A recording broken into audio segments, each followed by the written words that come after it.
First vacation in 4 years. Wife tries to cut my finger off before we even get out of the driveway. I just was playing because I love the game. And it's scary to me. It's really easy for the game to become a job. Below 6 in his hands, whistle in his mouth. Man, kids out there playing the game, staying out of trouble, competing. I love it.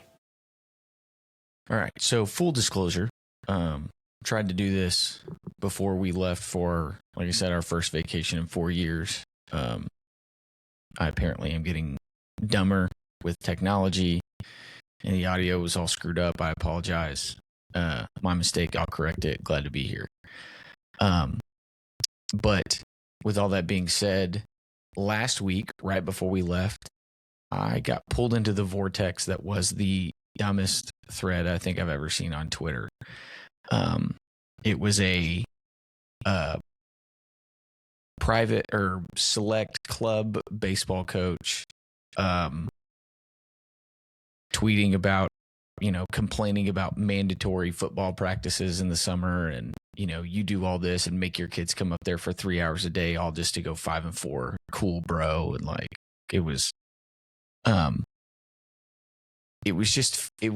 one of those things where, even though I to a certain extent took the bait, it was very clear and obvious that this guy was trying to rage bait people.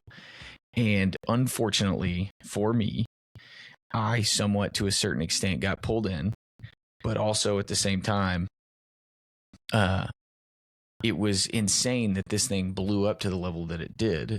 It's got over 1.5 million views on Twitter, the original post, and a bunch of responses. The actual tweet was, "You, a high school football coach, having mandatory practices literally the week after school ends, first week of summer, so your football team can go 5-4 and not make the playoffs in the fall, are absolute clowns."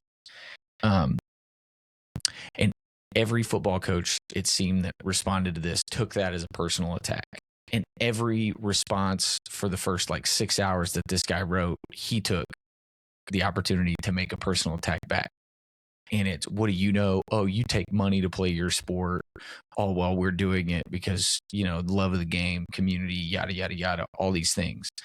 And what was hilarious to me was that from an objective standpoint, there is truth to both sides. And then from an emotional standpoint, they were all just being children. So my response was, this is the dumbest tweet I think I've ever read, or dumbest thread that I've ever read. Both sides yelling, name calling, and projecting things that weren't actually said. There's some truth in what he said. He just said it in a stupid way to get traffic, and it worked. I mean, look at me. I responded, right? He has no idea if you're a good coach. You have no idea if he's a good coach. This just proves football coaches and summer baseball coaches got too much time on their hands right now. And stop saying bud so much, because he kept writing bud in all of his responses and clapbacks and chirps at people. And it was crazy to me because, like I said, his responses, yes, people said stupid things in response, but it's the internet. And as soon as a tweet or a video starts to go viral, people are going to say stupid things. I've had the regional virality that has hit some of our clips. People have done that, but who cares? Whatever. Right. But he kept, it was always it was always the one-up game. He's telling a guy, Coach Schiffman, who does the hog football talk, he's saying, I know more ball than you. And it's you're stupid, right? That was a dumb thing to say. And the harsh reality of it is, at the core of what he's saying, I think the vast majority of high school football, basketball, baseball coaches would agree with. It was very clear and obvious. He chose to do it in a way that would piss a bunch of people off and annoy them. And he got the traffic that maybe he desired. Oh, I didn't know this was going to happen. Yeah, you did. You worded it that way on purpose, right?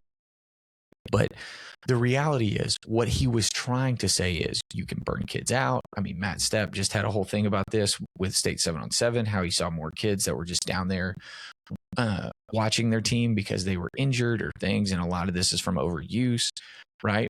The core of what this guy was trying to say is, there's a balance, right? There's a balance between, working through the summer, doing things that are necessary, and not burning your kid. You don't want to burn the kids out, but you got to get better because everybody's getting better.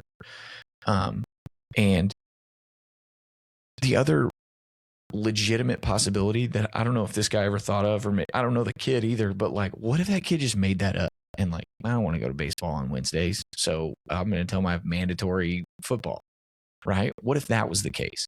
But we don't get any of that because we just say emotional things and everybody gets their feelings hurt. And like, oh, but you make kids practice during the school year to play for your, your club team, blah, blah, blah, blah, blah. It's like, and then his response is like, I played all 3 sports in high school. Like you're not going to talk to me about, shut up. Like you all sound stupid, right? Don't say things in a way that's going to like stir the pot and like garner a bunch of negative responses if you can't handle it. And B, like, stop taking everything so serious online. It was just one of those things where I genuinely feel like if you're going to put stuff out like that and you can't handle negative responses, like that doesn't mean that you have to delete them. Like you don't have, just like don't respond. Right. But like at the same time, if you are going to do that, like stop getting defensive when people say things, right? Stop getting so and I don't know, maybe the guy was laughing the whole time he did it, but it was very clear and obvious that there was a certain level of defensiveness involved because of it took him, a day and a half. And I followed the thing. I tracked it a little bit. And all of a sudden, the high school coach comes in. He's like, we only work out 3 days a week. We only do it for 4 weeks in the summer. We've won like 5 state championships. And again, there's a lot of layers to unpack there. Does that guy recruit his kids? Is it a private school? Traditionally, are they the best, right? Like we don't know any of that. But now all of a sudden that guy's your ally. This football coach is your ally because of the things that he's saying, because he's laying out legitimate data. He's laying out legitimate information. He's not just calling people clowns and saying bud a bunch, right? And telling people how stupid they are, right? And, now we're in a situation where coaches are making fun of profile pictures and look how stupid you look and blah, blah, blah. Like it was one of those things where it's like, it's the end of June. We're coming up on the July 4th break for like traditional strength conditioning scheduling. And everybody's they're a little too riled up. They're looking for a fight. They got too much energy. They need to burn it. And like, let's do it by exercising our thumbs and typing a bunch of nonsense. My thing about it is if you're going to provide analysis online, just like proofread for not just grammatical, but also like tone. And then B, like there's just no room to take responses like so personal. And I say this from a place knowing that 5-7 years ago, I was guilty of it, but it's not that big of a deal.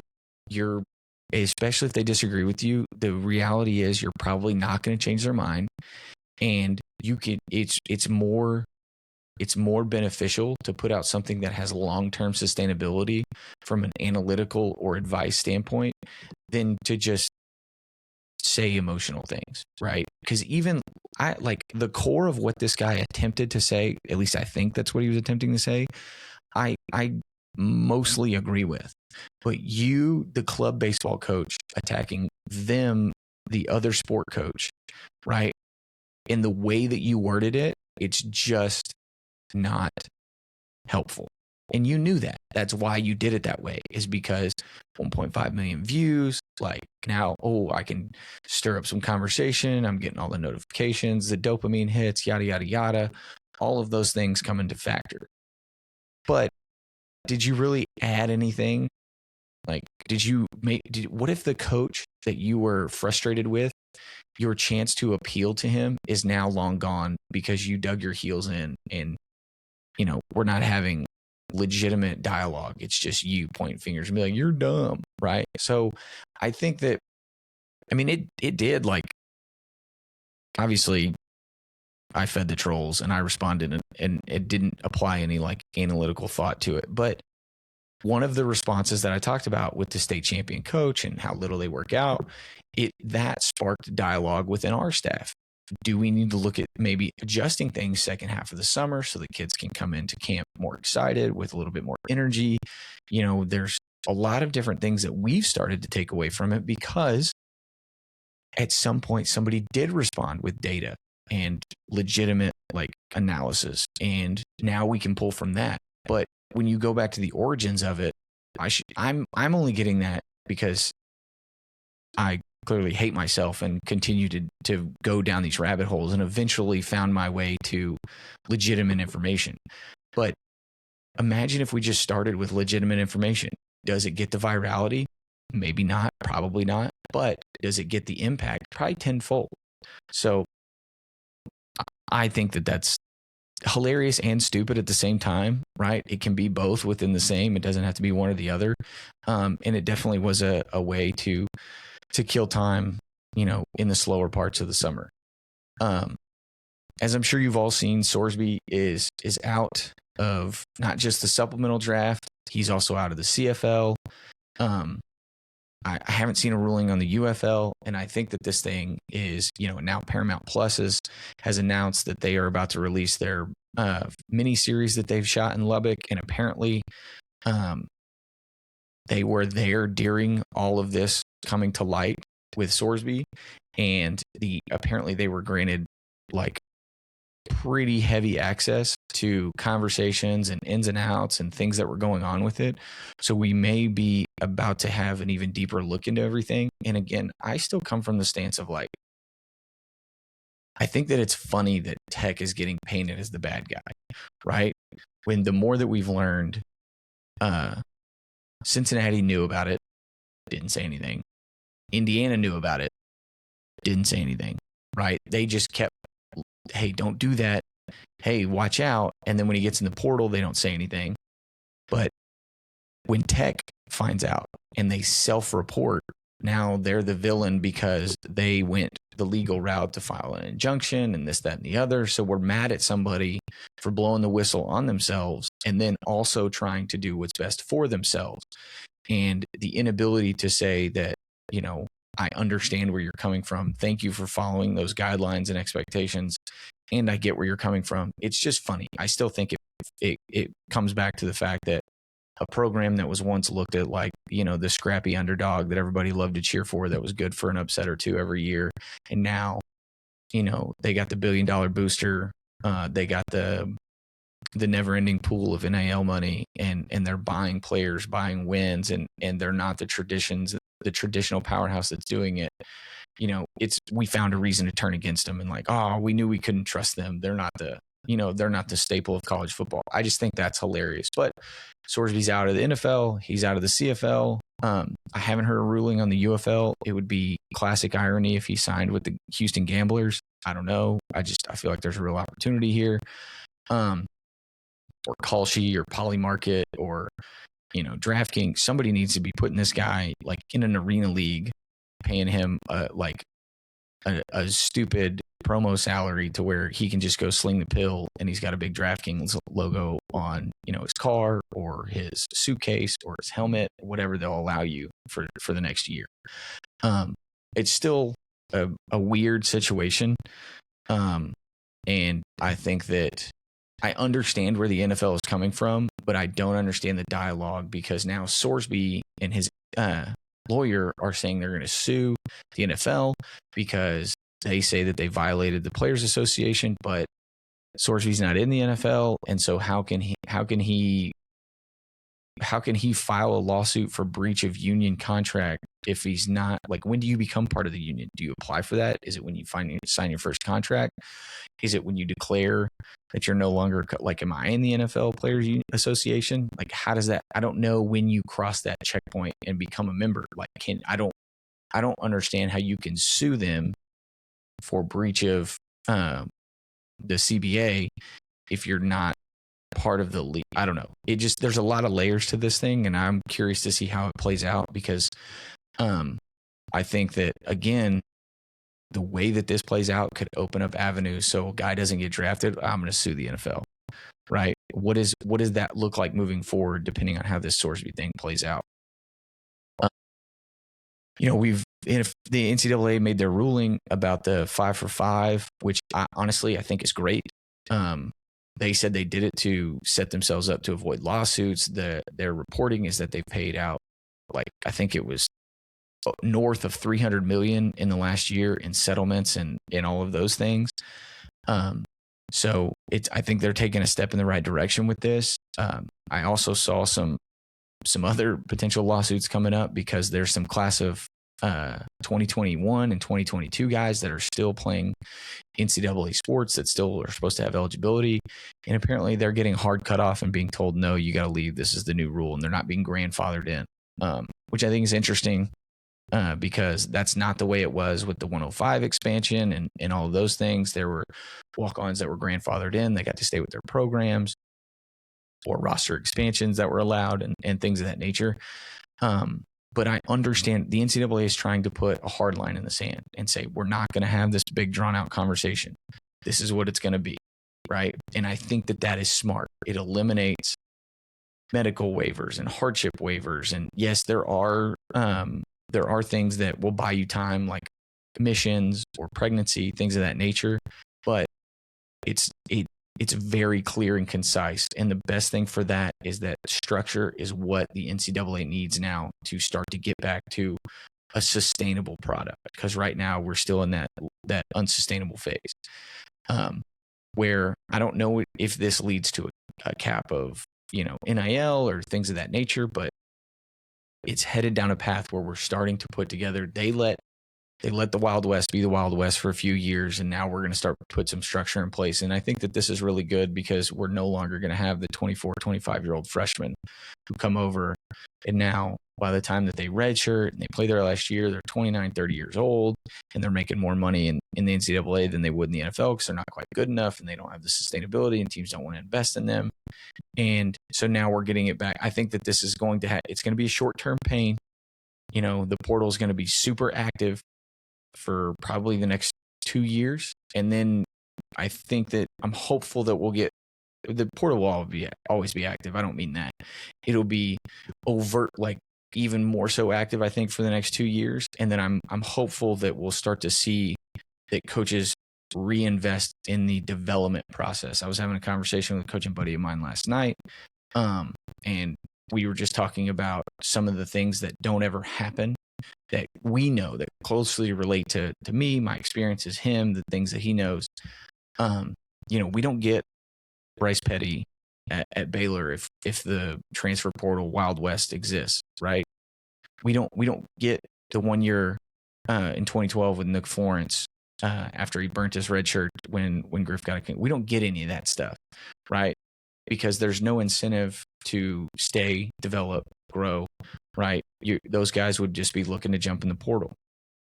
And I think that there's a ton of value in that. And I think that makes the development process and the commitment to that will make better pros. And the NFL game will take another step when we get back to that development structure. I think next is you got to start to put a limitation on the number of transfers. I think you get one at the college level. Again, I'm speaking about the college level. We don't need to talk about the high school level yet. I think you get the one time for free. And then if you transfer a second time, you have to sit out a year unless your head coach leaves. I think if you put those kind of stipulations on it, I think now we're back to a place again, moving towards sustainability.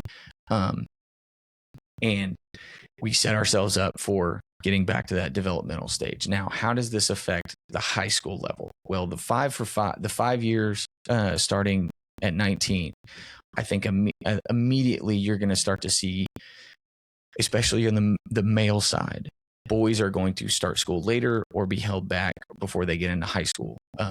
Because we've now especially if they're athletically driven, if they're academically driven, if they're, fine arts driven, I don't think that this plays into it. But if they're on an athletic path and their parents see that they're committed to this is something that they want to do, I think you're going to start to see a transition into that becoming more of a trend. And the biggest reason is that there's no incentive, right? There's no incentive for you can graduate high school at 19, as long as it's by a certain day.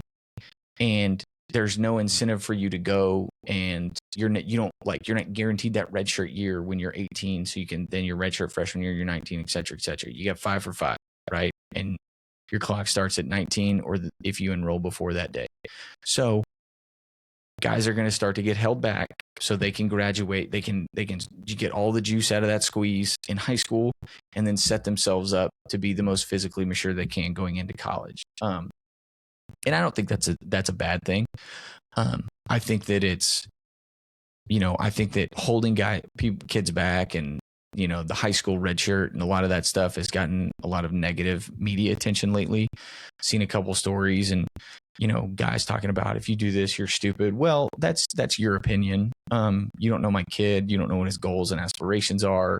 We're trying to navigate. And again, my son's 3. We're not really worried about that right now. But I'm just speaking from a parent's mindset. I was like, you don't know what his goals and aspirations are. We're trying to give him the best chance to do that. Now, if you've got a 15-year-old 8th grader, or 15-year-old 7th grader, I think that that's a different conversation, right? And I don't think that if you're forging legal documents, that's a different conversation. But if we're talking about like he's going to graduate at 18 or he's going to graduate at 19, and we're making those conscious decisions early on to give him the best chance because he thinks that this is something he may want to do, I don't think there's anything wrong with that. We're talking about 1 year, not 3. When you start talking about a 15-year-old 7th grader, right? Or, an 18-year-old sophomore, I think it's a slightly different conversation that surely we all can be objective and level-headed enough to identify the differences. But there is going to be a trickle-down effect, and I think that that's the most obvious one, is that as this rule goes into place, you're going to see kids get held back or started later that have any athletic aspirations just because of, now there's an incentive to do it. Before, it was what it was.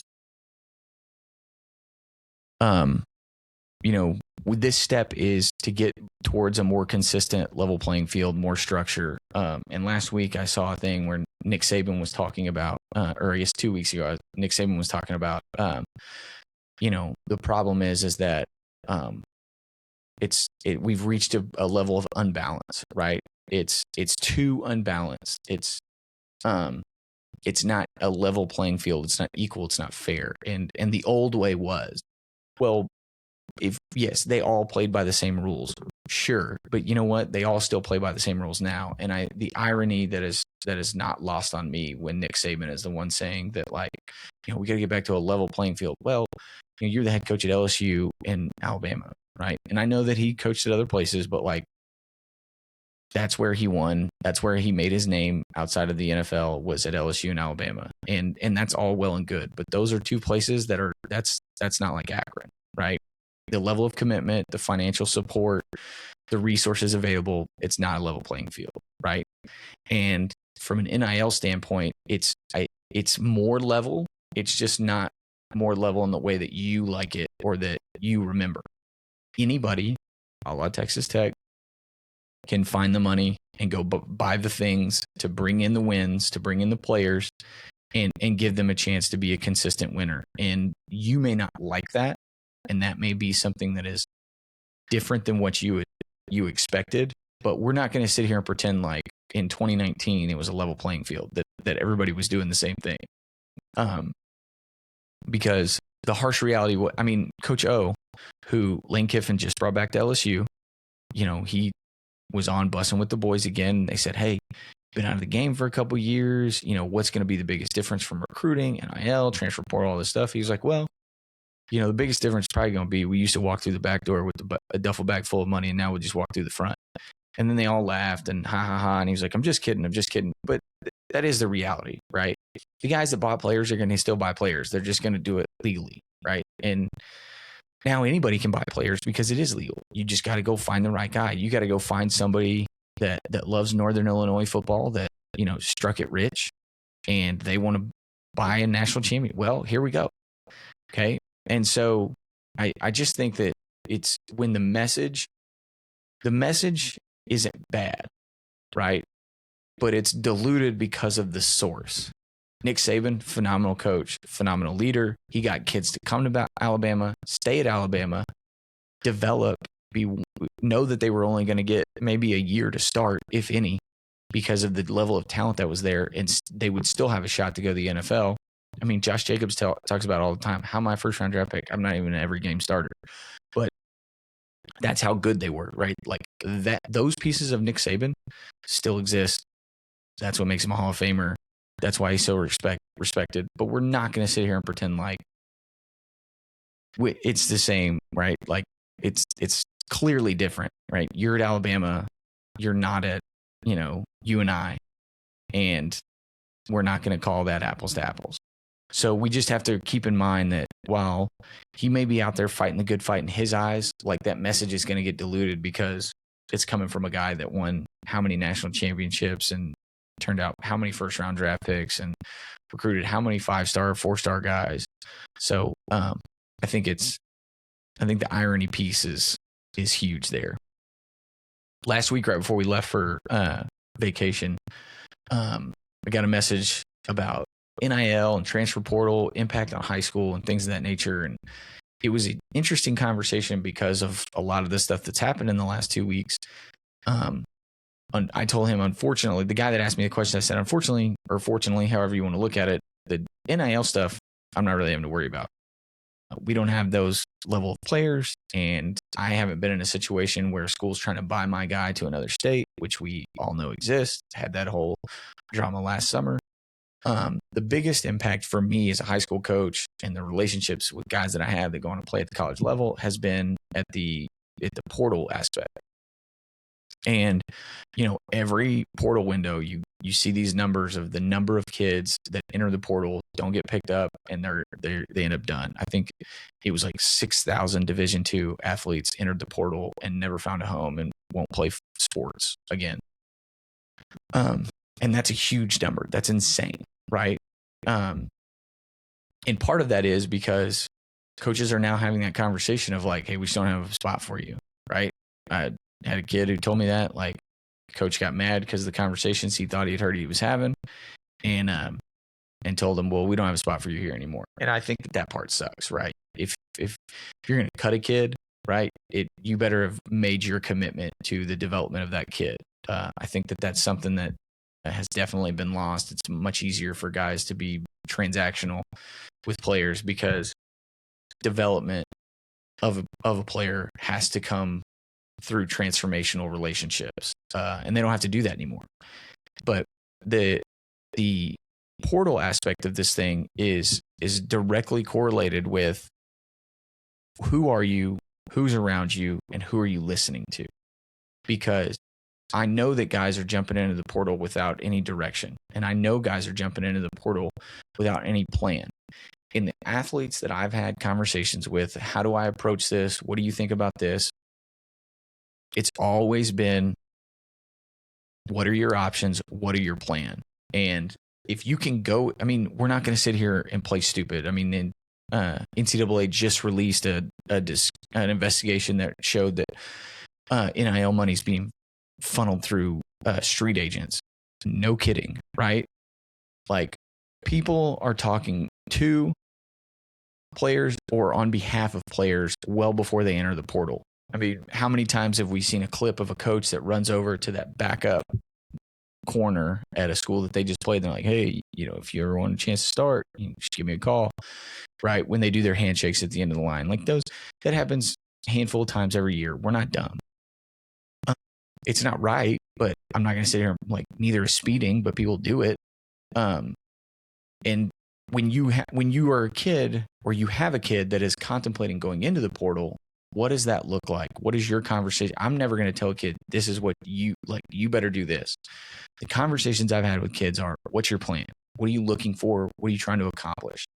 And the age-old pros and cons list, I think, is still super valuable. First conversation I ever had with a kid about this was actually pre-portal, and it was baseball. Went to a Big Four school, prominent baseball school, played quite a bit his freshman year, and then hits me with the text, what do you think about me transferring to a JUCO? Why? What's your plan? What's the reasoning?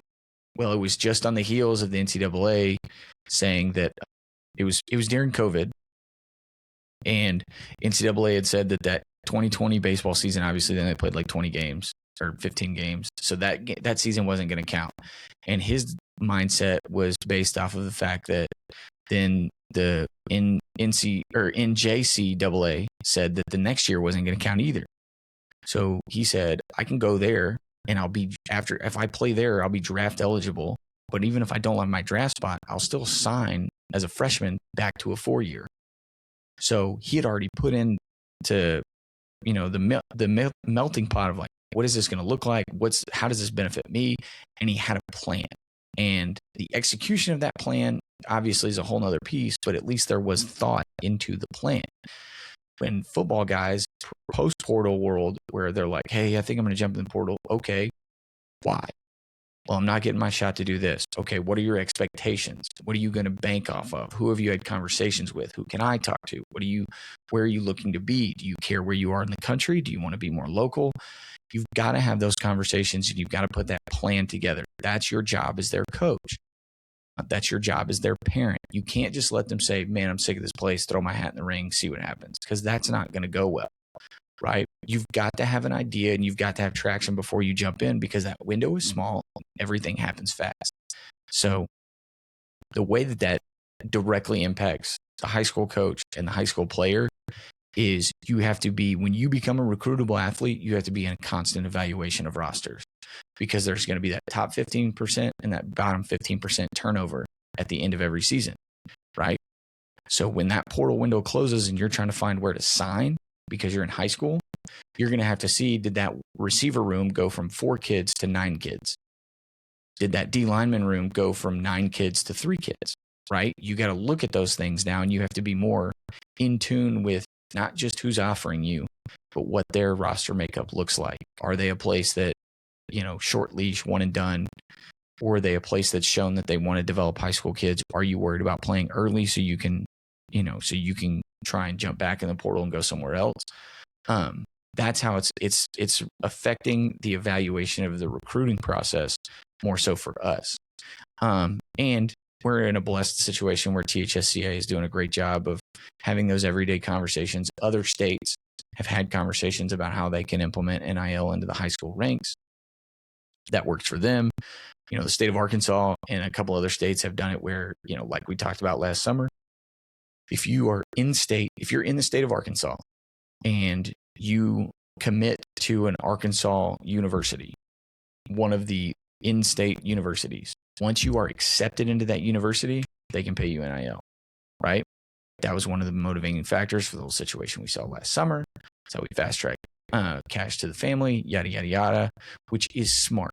I understand. I'm not saying that that's a bad idea. I'm just saying I don't necessarily want it here, because we're already having to fight these battles of, we've got collegiate coaches, Power 4 coaches, in-state coaches saying, hey, you'd be better off if you left your hometown school, the place that you've been developed and you've started for 2 years, transfer to this school, go compete against national level talent, go compete against these guys, blah, blah, blah, blah. That way you're more ready to start for us when you come in as a freshman, because apparently they don't trust themselves to develop the talent. They don't think that they're going to have enough time. Whatever their excuse is, those are the conversations that are going on here. We're a bigger state. There's more recruits. There's more options. And I don't want that to become the place. Texas High School Coach Association, they are on the forefront. They're talking to the state Senate and state house, figuring out what does that look like? How do we protect community-based athletics? If we were to even look at any type of NIL payment, et cetera, et cetera. But we've got somebody on that front line fighting that battle and having those conversations for us, which I greatly appreciate. Me personally, there's been all this talk about, just let the kids go to school where they want.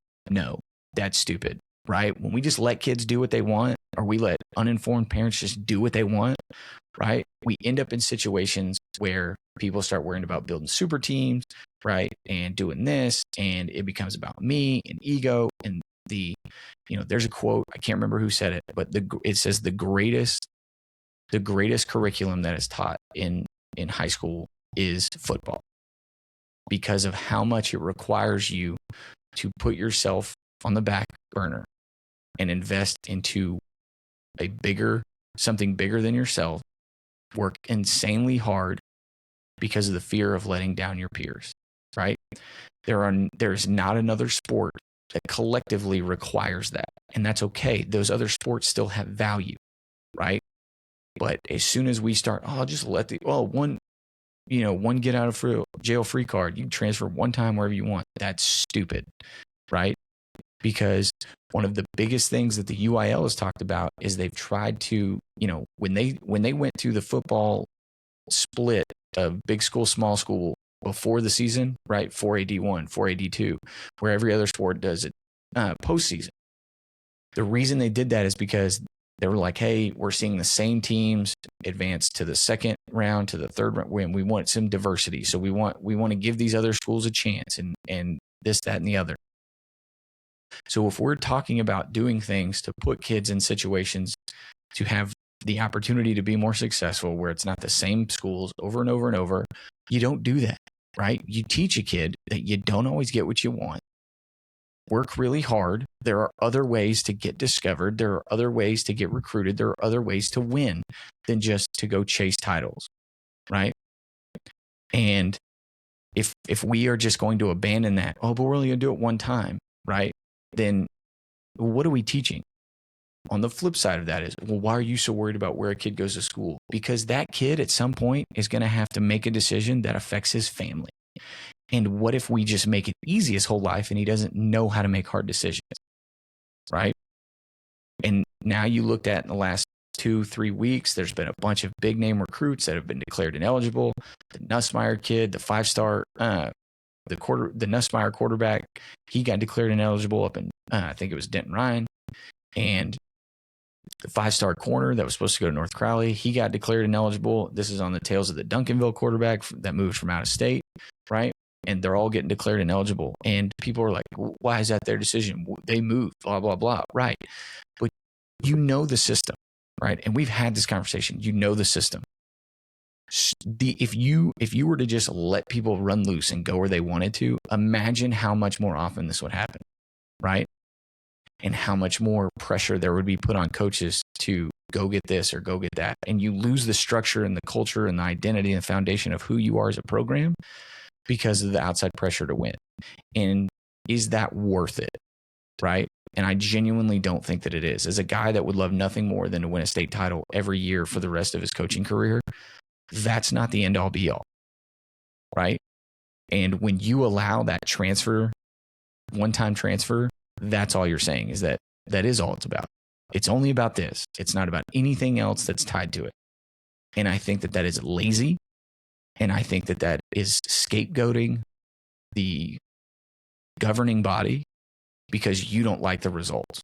Because whatever you did along the way as the parent, as the player, as the fan, whatever you did along the way didn't do enough to get the results that you wanted. So you need to blame somebody. And the only thing we can do is say, well, if they just let us do this, we'd win more games, right? Oh, well, if they just let us do this, that kid would have got more scholarships. We're not going to sit here and pretend like that's linear, right? There's way too many other factors. Stop blaming the UIL for all of the problems that you perceive.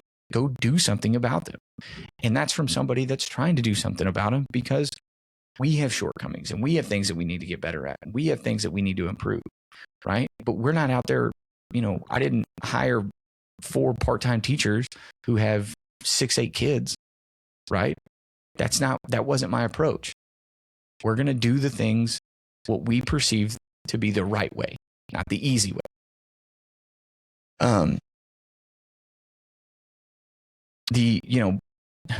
Got off on a big tangent there.